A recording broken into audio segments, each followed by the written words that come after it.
on commençait par acheter une vache, et puis après 2 vaches, puis après un cheval. Et puis moi, je voulais pas faire le paysan. Et ma mère, elle n'était pas d'accord. Alors au lieu d'aller à l'école, quand on a passé le certificat avec Riquet, eh ben moi je suis resté là, parce qu'elle voulait me mettre un peu à l'école, mais elle voulait me mettre à l'école agricole. Et moi je voulais pas y aller. Je voulais à l'école. Alors j'ai commencé ici, j'ai commencé à faire le paysan, avec des voisins, bon. On a commencé à acheter 2 vaches, puis je vous dis le cheval après. Le cheval, c'était le jour de l'année que j'ai passé mon certificat d'études. Il m'avait fait un cadeau. Il m'a fait acheter un cheval, mais pas pour y monter dessus.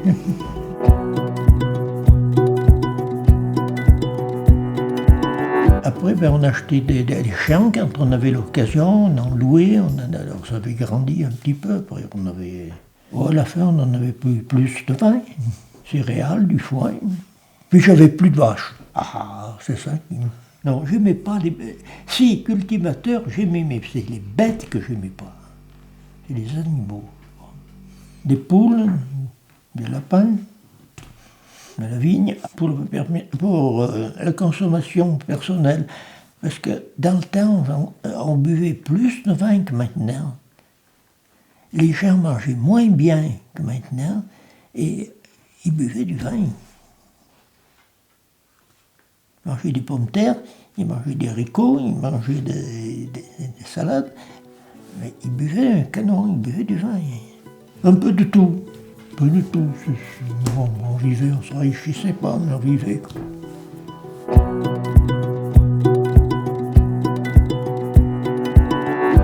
Pour labourer, il faut 2 chevaux.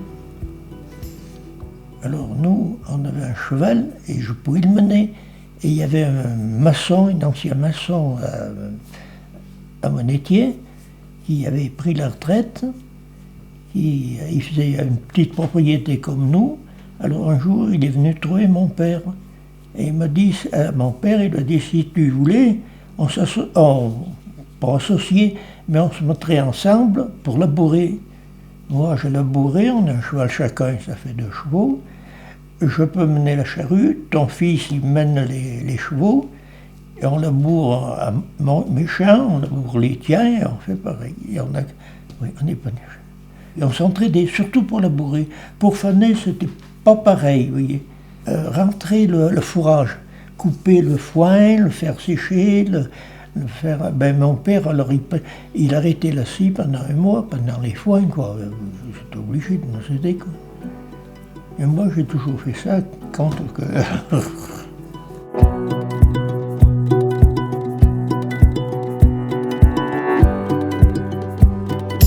Mon père, quand il a été. Attendez, quand je me suis marié, je voulais pas faire paysan. Alors mon père m'a dit, bon, on va s'arranger. Moi, je vais faire paysan, et toi, tu vas te faire inscrire comme scieur. Et j'ai débuté comme ça, scieur à façon, à Casser. Et lui était paysan. Et puis à sa mort, alors j'ai pu tout. J'ai arrêté un peu le paysan. J'ai arrêté un peu la scierie et j'ai resté paysan. Je voulais pas faire paysan, je voulais faire. Mécanicien. Mécanicien plutôt. Et je penchais pour la mécanique. Quoi. La mécanique, c'était mon faible. Et je n'avais pas pu m'installer comme paysan, mais je suis arrivé à mettre une pompe à essence, à faire un peu vendre de l'essence. D'ailleurs, ma femme aimait très bien, elle était contente de vendre l'essence, de trouver, parce qu'il fallait les servir les gens, il fallait discuter un petit peu, vous savez. Et on en vendait de l'essence.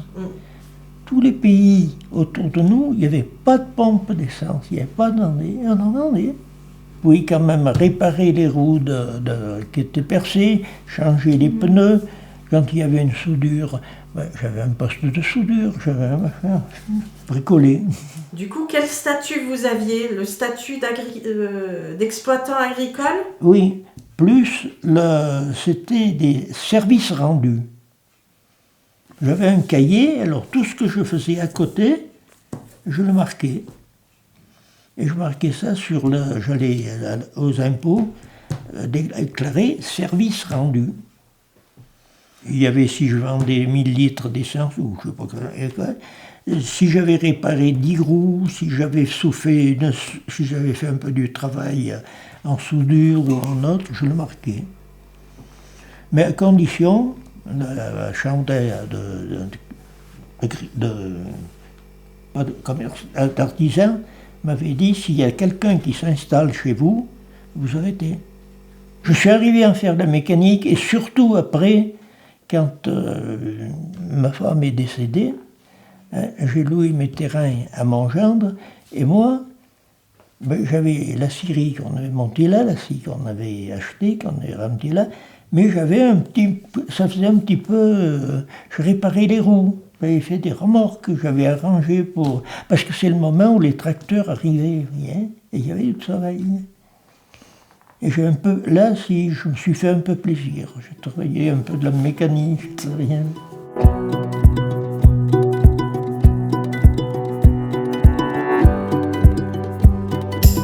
L'agriculture chez nous, elle n'était pas développée pendant la guerre.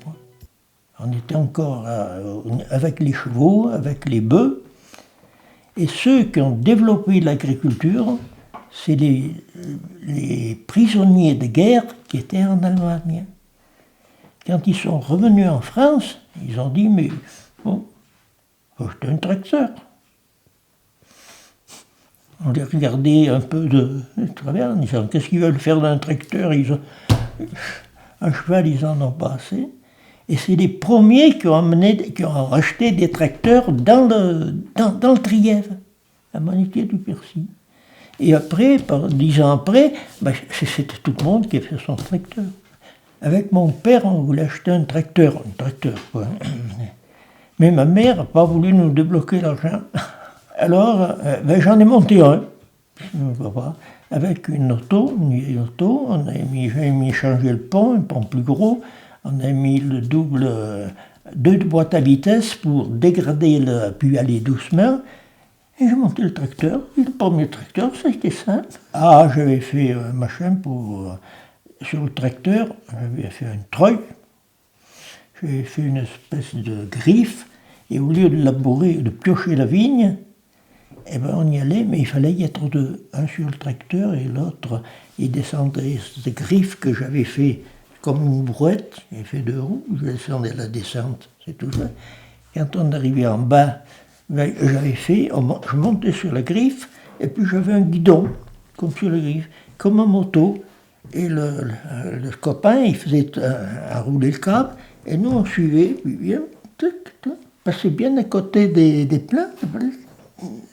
Le mécanicien agricole qui était à Clel, il était venu voir comment j'avais fait pour en monter d'autres. Puis j'en avais fait pour des copains aussi. Seulement les vignes, il fallait un peu les modifier, il fallait qu'on fasse un chemin en haut pour pouvoir faire une... Le tracteur, il n'allait pas en pente, il restait... Et en 2 heures, on a bourré la vigne, tac, au lieu d'aller à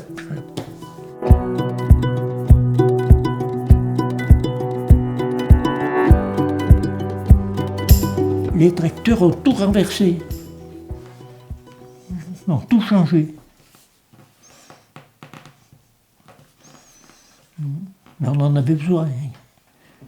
Et les Allemands, on l'avait fait avant nous. Le monsieur que je vous dis, l'ancien maçon qui venait nous aider, il avait eu un accident il était entrepreneur. Il avait un accident au genou, et il avait un genou raide. Vous voyez, il ne pouvait pas le plier. Et il avait du mal pour labourer avec nous, dans les champs labourés. Il avait du mal, des fois. Et c'était la foire du mois d'Al-Saint-Luc. Voilà. Et à la foire, le marchand agricole était venu apporter, pour faire voir, ils avaient fait un brabant au lieu d'une charrue. Un brabant, ça avait 2 roues, puis on le posait, et puis il n'y a pas besoin de le tenir. Et il fallait le régler, c'était un peu plus facile, mais on le laissait filer, les chevaux le menaient. Et ma mère, en dînant, elle dit à mon père, elle m'a dit, ce monsieur Denier, quand même, il me fait pitié, tu vois. Et si on achetait un Brabant, ça valait pas une fortune, un Brabant, en ce moment-là. Ça lui aiderait quand même. Il n'aurait pas marché dans... Et le soir, l'après-midi, on a acheté un Brabant. Pascal, au lieu de le ramener à Clel, il l'a ramené là le soir. Puis il m'avait dit un petit peu, tu vois, mais il faut régler comme ça et comme ça. Si le terrain là, tu règles ça, tu règles là. Et le lendemain, M. Denier est venu me trouver, il me dit, oh, j'ai un champ là, il était au plat là-dessous. On va essayer le Brabant, on va labourer mon champ. Tu veux? Je lui ai dit, ben, d'accord, je le veux. Alors on est allé labourer le champ.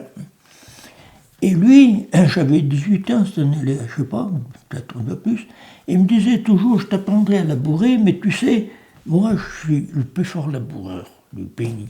Moi quand je laboure, tu sais, c'est comme ça. Hein. Et j'ai peur que toi tu fasses, l'année prochaine je te ferai labourer, mais pas cette année. Alors on est allé labourer le champ. On a attelé les chevaux, on a attelé le Brabant derrière, et il me dit, ben moi je vais mener les chevaux, et toi on t'a appris à régler le Brabant, tu vas voir. Et on est allé avec les chevaux, on a fait une allée, on a fait le retour, on est retourné, on a fait une allée, on a fait le retour, on a fait 4 raies. 4 raies, ben, on a arrêté les chevaux 1 minute, et M. Denier me passe à côté, et il va se mettre au milieu de ce qu'on avait labouré. Il a regardé le chien, il a regardé un peu.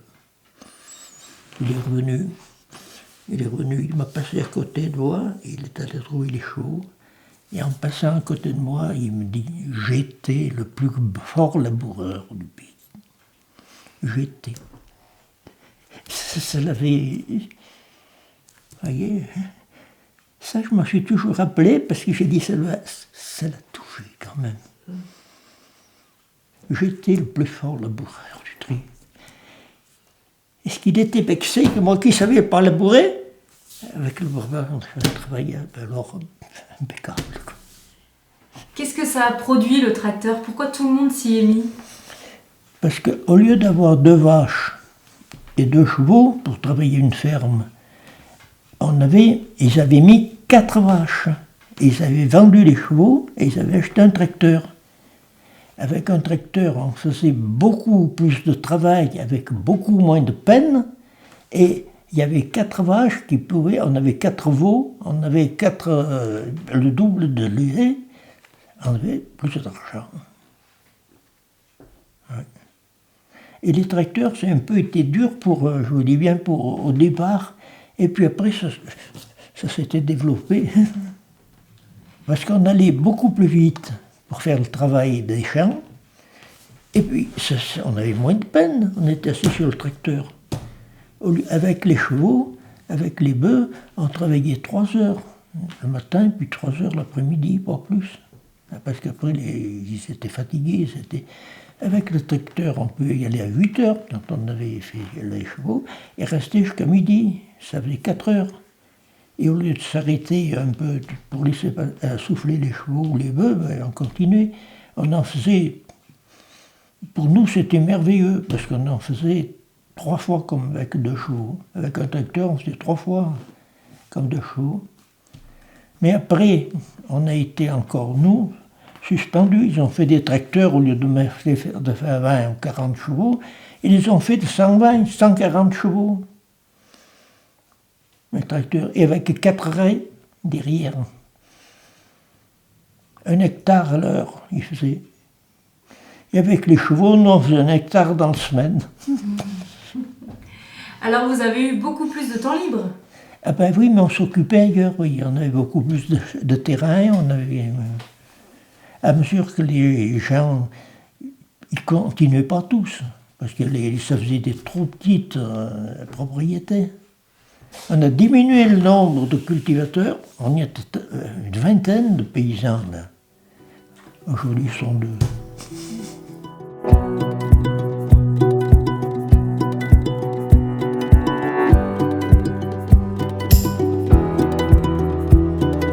Après la guerre, on faisait ça, et on poussait en engrais, Mais on mettait 3 fois plus d'engrais ou 4 fois plus que quand j'ai débuté. On désherbait les blés, on désherbait la vigne, on désherbait... Il fallait arrêter là, on allait trop loin, quoi. Ça faisait boule de neige, mais... Un type, il avait fait 30 balles à l'hectare de blé. Mais l'autre, avec des engrais, on arrivait à faire 35. Mais l'autre, il mettait encore plus d'engrais, il mettait encore plus, il arrivait à faire 40. Et vous voyez le voisin, du coup. Et ouais. on se disait, il faut faire comme lui pour gagner plus. Oui, oui. Jusqu'au jour où, où on a compris qu'il ne fallait pas ça. Hein. On ne faisait plus des récoltes saines, on faisait des produits. Même le lait. Même le lait. Une vache, quand j'ai débuté, moi, qui avait 15 litres de lait par jour quand elle avait fait le veau, ben, c'était une bonne vache. Mais quand eux, mon neveu a débuté, une bonne vache, elle faisait 35 litres de lait par jour. Seulement, il fallait lui donner des farines, lui donner des produits.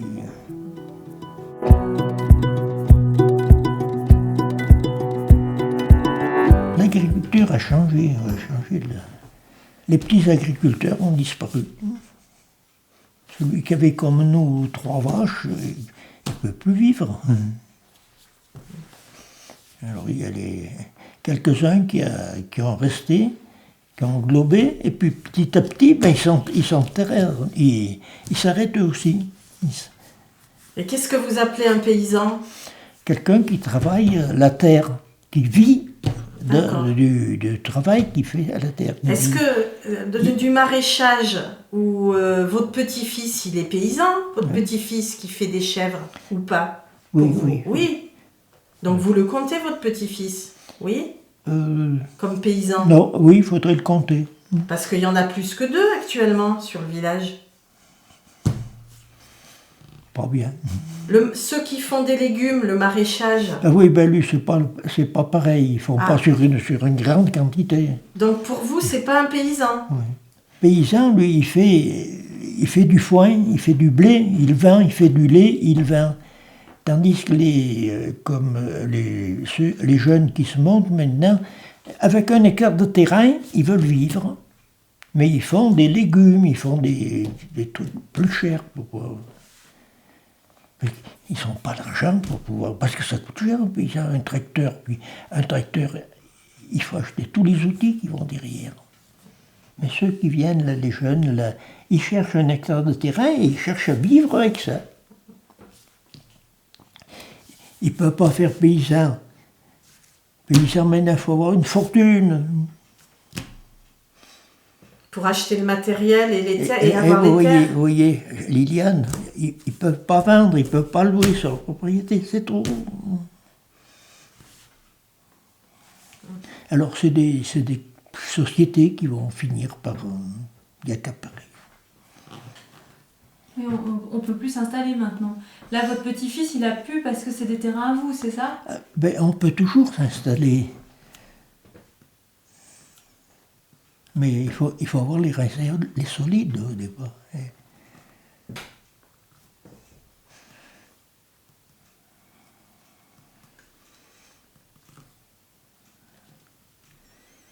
L'argent.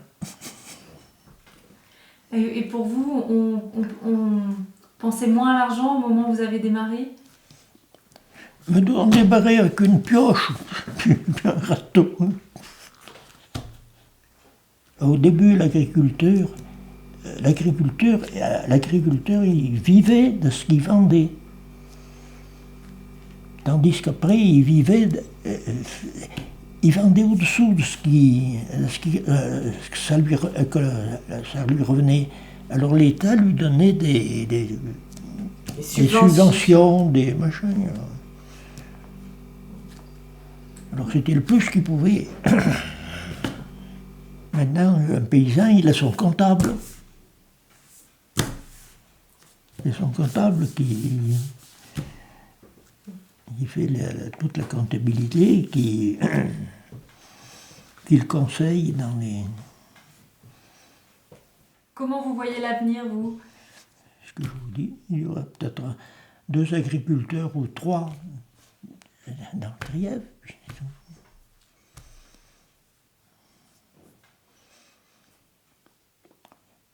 Peut-être que le type, il va faire du blé maintenant. Il ne fera pas autre chose. Celui qui va faire des vaches, il va faire des vaches. D'ailleurs, ça existe toujours. Ça existe. En France, il y a des grandes fermes qui font le lait, qui font les vaches, qui font la viande. Et bien, ils ne se mélangent pas. On va vers le progrès, et le progrès, il tue l'homme. Les petits ne peuvent plus vivre, ils ne gagnent pas assez, quoi. Ils sont enterrés là.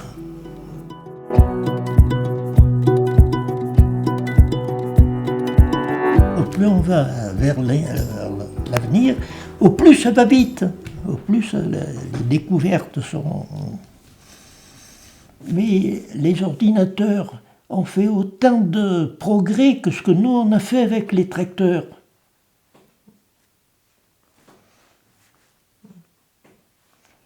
Ça, on ne s'en rend pas compte, mais ça existe. Avant, je peux vous prendre le tourneur, si vous voulez, qui est dans une usine. Il changeait la pièce, il mettait la pièce, il la tournait, il la faisait, il calculait la vitesse. Maintenant, tac, tac, tac, tac, tac, tac, tac, tac, tac. Et la pièce qui sort, il la sort à 1/100 de millimètre de précision. Bon, il faut des gens qui soient capables de... Mais il y en a des gens. Est-ce que vous lui donnez des conseils à votre petit-fils par rapport à son élevage de chèvres, ou des fois vous parlez de technique? Oui, oui, mais on ne peut pas. C'est une autre vie, c'est une autre... On ne peut pas les donner des conseils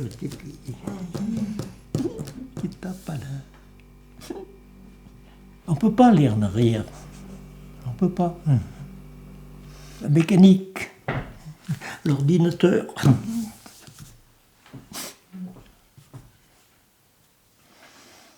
Le progrès, il enterre tout sur son passage. Vous verrez sur les livres que je vous ai donnés, c'est pas ma génération, c'est la génération avant. Et vous verrez comment les paysans y travaillaient à ce moment-là. Ils étaient heureux.